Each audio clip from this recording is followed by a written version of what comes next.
ગેરરીતિ રોકવા મુદ્દે નવા નિયમો જાહેર। કોમન યુનિવર્સિટી એક્ટના ગેજેટમાં સરકારે નિયમો બહાર પાડ્યા। યુનિવર્સિટીમાં ચાલતી દંડની જોગવાઈમાં હવે 5 ગણો વધારો કરાયો છે। ₹2500થી 10,000 સુધીના નાણાકીય દંડની જોગવાઈ। આગામી સેમેસ્ટરની પરીક્ષામાં વિદ્યાર્થીઓ પરીક્ષા નહીં આપી શકે। સ્ટ્રોંગ રૂમમાં પ્રવેશનો પ્રયાસ કરનારનું 1 વર્ષનું પરિણામ રદ થશે। વિદ્યાર્થી પર પોલીસ કેસ પણ થઈ શકશે।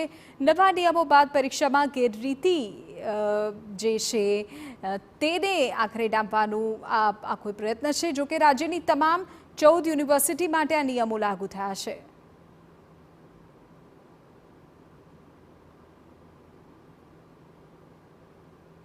આ મોટી આર્થિક દંડની જોગવાઈ થવાથી વિદ્યાર્થીઓ પર પણ ગેરરીતિ પર ચોક્કસપણે અંકુશ આવશે। આ ઉપરાંત માર્ચ, એપ્રિલ અને મેમાં જો વિદ્યાર્થી ગેરરીતિ કરશે તો વિદ્યાર્થી ઓક્ટોબર, નવેમ્બર અને ડિસેમ્બરમાં બેસી શકશે અને ઓક્ટોબર, નવેમ્બર, ડિસેમ્બરમાં ગેરરીતિ કરશે તે વિદ્યાર્થીને તક માર્ચ, એપ્રિલ અને મેમાં આપશે। વચ્ચે લેવાનારી પૂરક પરીક્ષા કે ઓન ડિમાન્ડ જેવી પરીક્ષામાં આનો માટે સ્ટેટ્યુટમાં કોઈ જોગવાઈ કરવામાં આવી નથી।